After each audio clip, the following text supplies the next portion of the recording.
In the previous episode, we talked about self-esteem and how to find value within yourself. But this time, let's talk about some more practical tips on how you can improve your self-esteem. That's what we're going to talk about today.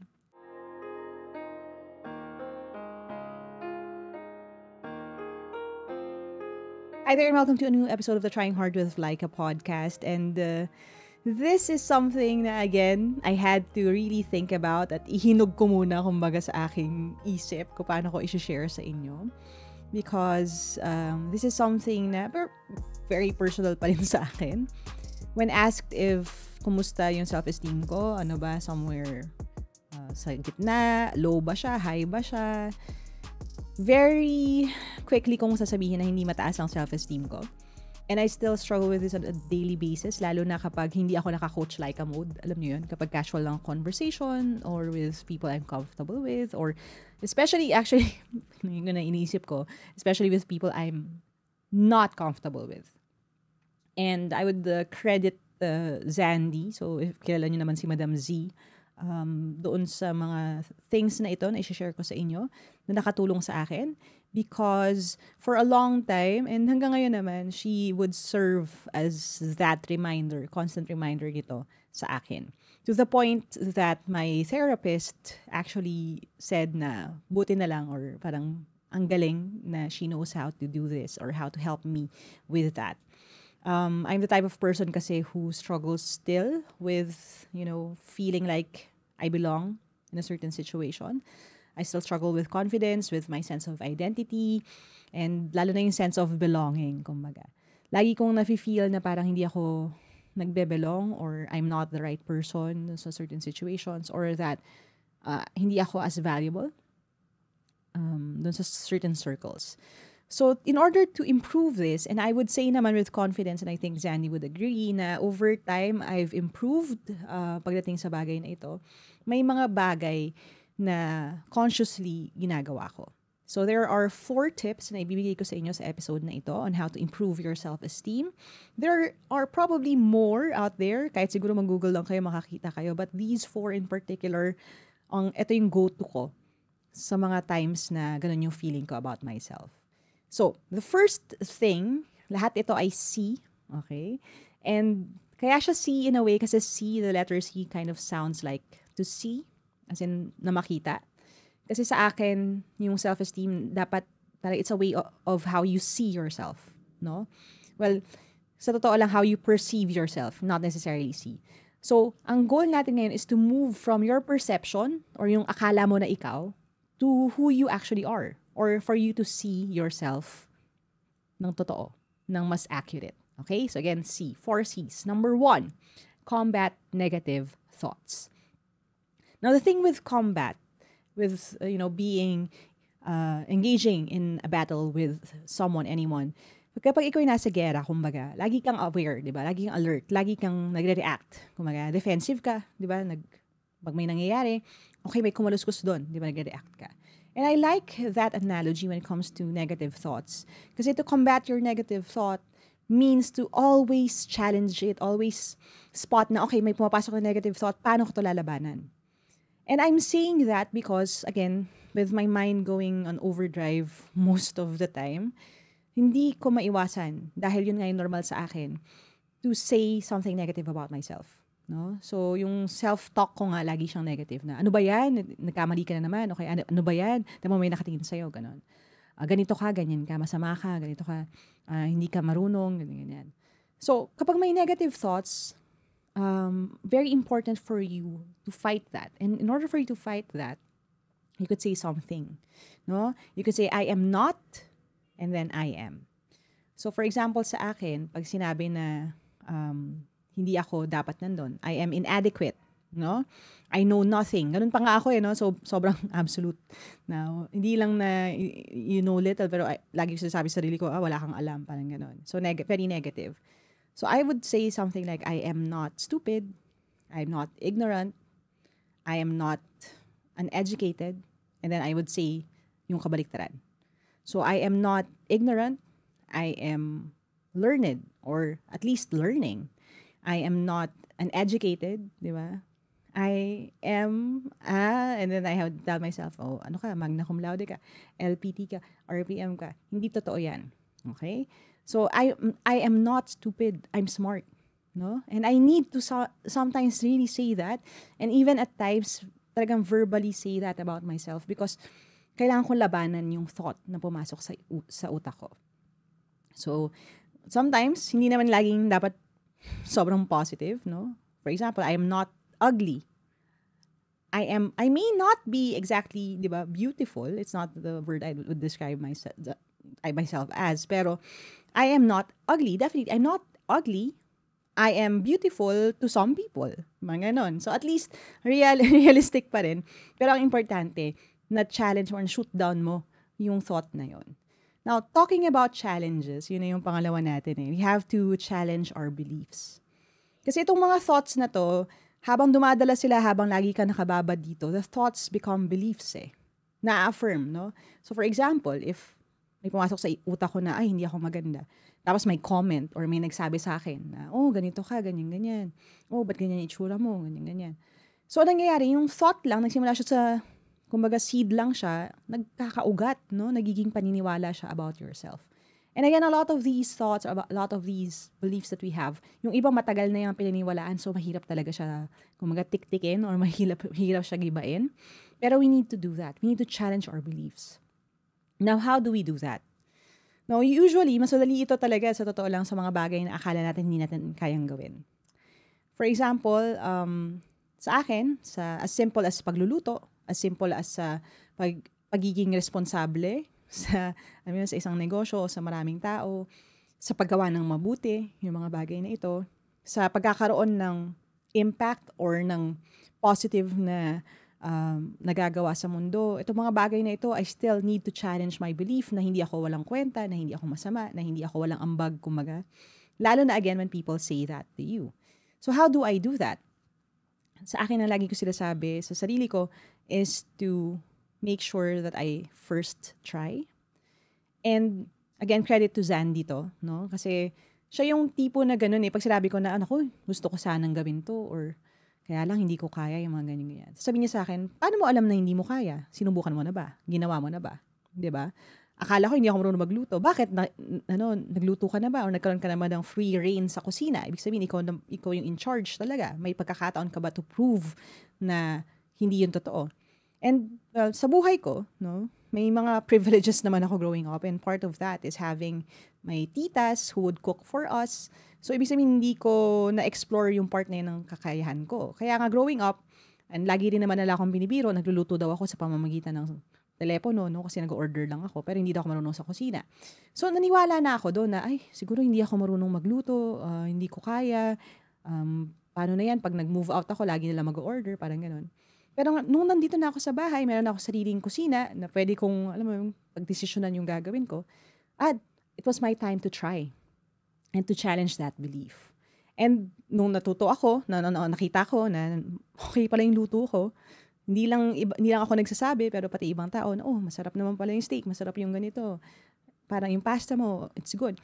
So, na-challenge na yung belief na yon. And dahil doon, parang naboost yung self-esteem ko na, okay, I'm capable. May kakayahan pala ako na maaaring hindi ko na-explore dati. Okay? Now, we have 2 more na pag-uusapan. The last one is a little bit more challenging. But before we do that, let's take a quick break. So, siya yung bumibili ng planner taon-taon kasi New Year, New You. Oo. Pero hindi niya naman sinusulatan. Pala yun. Kasi daw pangit yung sulat niya, sayang yung papel. Tapos minsan, January, okay pa. Sinusulatan niya, ginagamit niya. February, okay pa. Tapos susunod niyang bubuksan, September na. Ganun ka rin ba?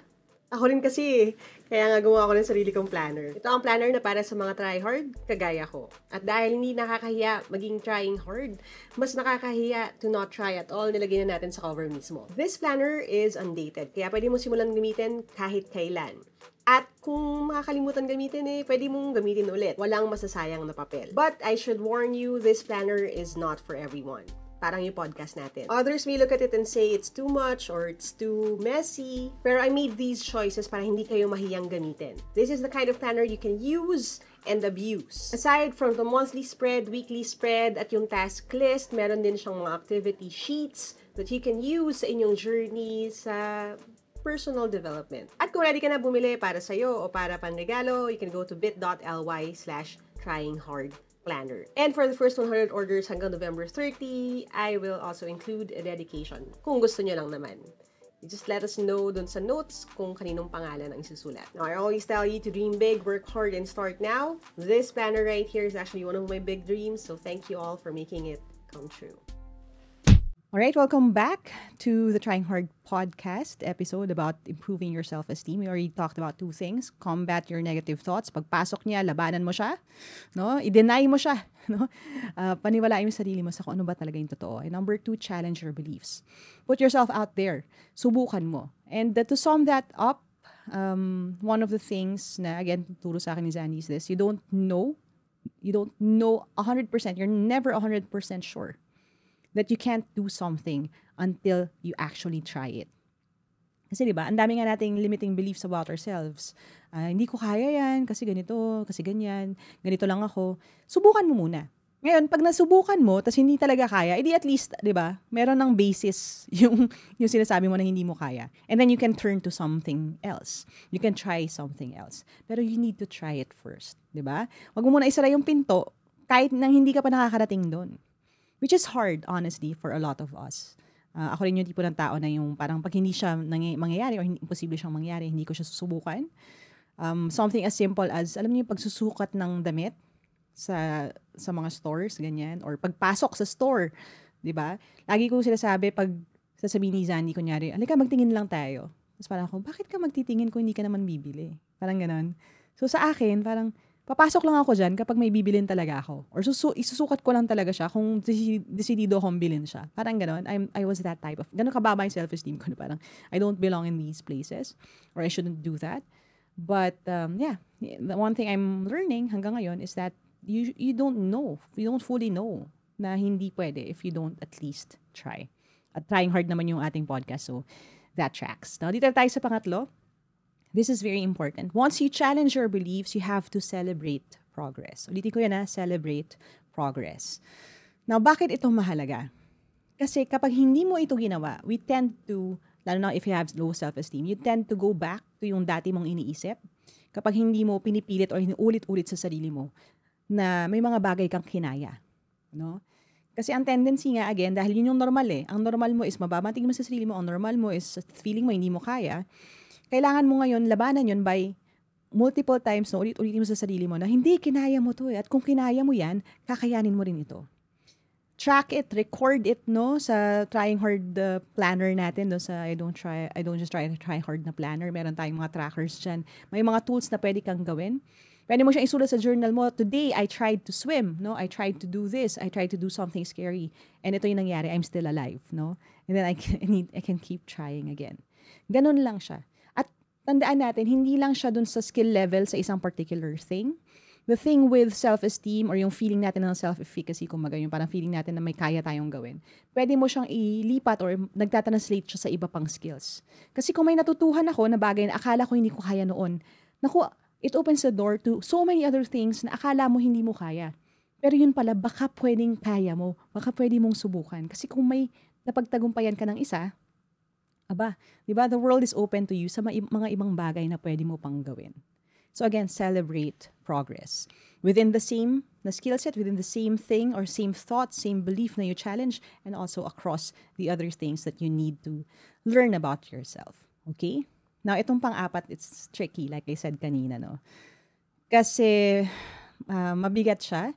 Now, we do have episodes about, friends ba yan of fiends? Meron tayong episode about setting up boundaries for yourself and others, the possibility of cutting people off, yung mga ganun. We already talked about these things, friendships, relationships, and other things that are difficult. Panoorin or pakinggan nyo na lang sila for the actual steps on how to do that. But the fourth thing we're going to have to talk about is to curate your community. Ulitin ko yan, curate your community. Because the truth is, if you have low self-esteem, and honestly, the reason why you have low self-esteem is surrounded ka by people who reinforce that. Yung lagi rin naman na sinasabi, ikaw, ganito ka, ganito, ganyan ka. Tapos sila yung kasama mo araw-araw, sila yung naririnig mo araw-araw, sila yung nagme-message sa'yo randomly para sigawan ka, bulyawan ka, sabihin kung ano ka, kahit hindi naman totoo. Kung nakababad ka pa rin doon, mahihirapan ka to fight those negative thoughts and to challenge those beliefs. Kasi ang tendency, mas maingay sila eh. Ang tendency, mas madaldal sila. So, habang sinusubukan mo na lumago, kailangan mo minsan umalis muna sa sitwasyon na yon. So, curate your community. Surround yourself with people na hindi naman yung, ibig sabihin, aamen ng aamen or magiging cheerleader mo 100% of the time. Hindi naman ganun. We're not trying to build the cult here. No? The goal here is for you to have people who would challenge you but not disrespect you, who are willing to get to know you every day, no? A little bit better kasi nag-evolve tayo as people.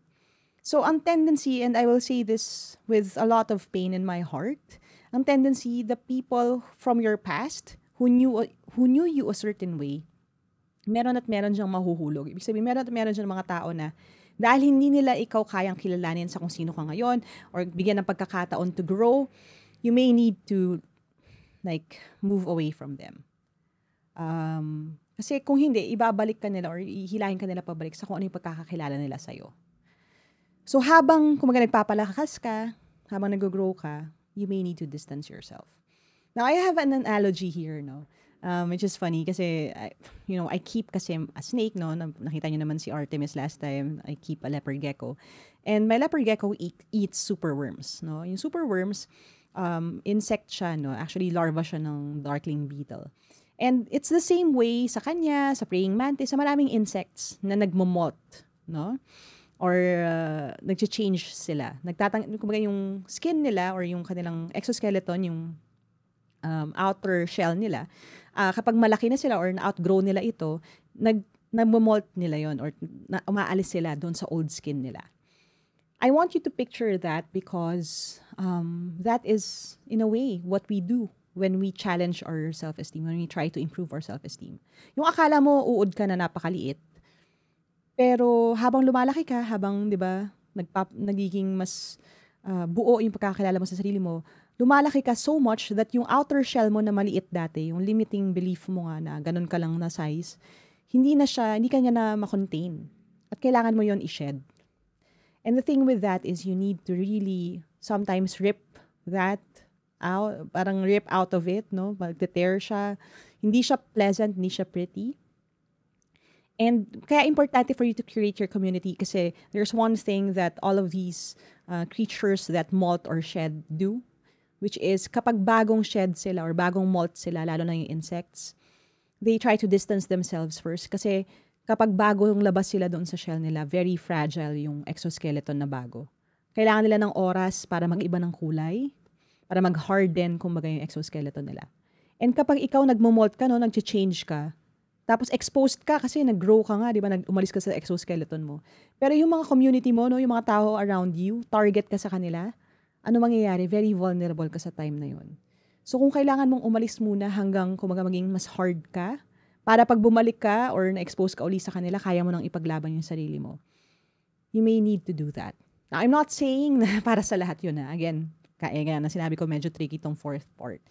Lalo na kung hindi pa kaya, as in if you're young and minsan kulang yung kapangyarihan natin, kakayahan natin to move out or to remove ourselves from certain situations.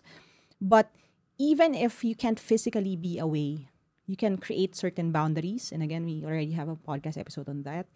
You can create time boundaries. Ibig sabihin, wait lang, sa taas muna ako or sa kwarto muna ako o kaya aalis muna ako, like something like that. You can create mental boundaries. Ibig sabihin, kahit na sumisigaw sila, try to tune it out. Try to, repetitively tell yourself na this is not true. Hindi totoo yung sinasabi nila. All of these things. And hopefully that could help. Kasi in my life, it has. Up until the point na I was able to create actual physical boundaries from those people who say those things to me. So, yun yung hope ko for you. So again, having low self-esteem could be like where you are right now, but that doesn't mean hindi siya pwedeng mag-improve. Even with everything I did in the past, and it's hard, I understand, for some people to believe that someone like me would have low self-esteem. But those who truly know me know my struggles. And I celebrate with them because now I can confidently say naman na medyo tumaas naman na. So, hindi entirely confident, but there are times ngayon na nailalaban ko na yung sarili ko. And my friends, even online, they celebrate that and they're proud of me for being that person now. But it took so long for me to get to that point. Sana kayo, if you're listening to this and you're younger than me, sana mas mapaaga yung sa inyo. Okay? And it will spare you a lot of, I guess, struggles then na I had to go through before I got to this point. Before I made the decision to really fight against what other people thought of me. And even against what I believed myself to be. Keep fighting, no? And as we always say sa podcast na ito, dream big, work hard, start now, and don't let being called a try hard keep you from trying hard. Even if that voice comes from within, remember, you can keep trying. And I'll talk to you next time.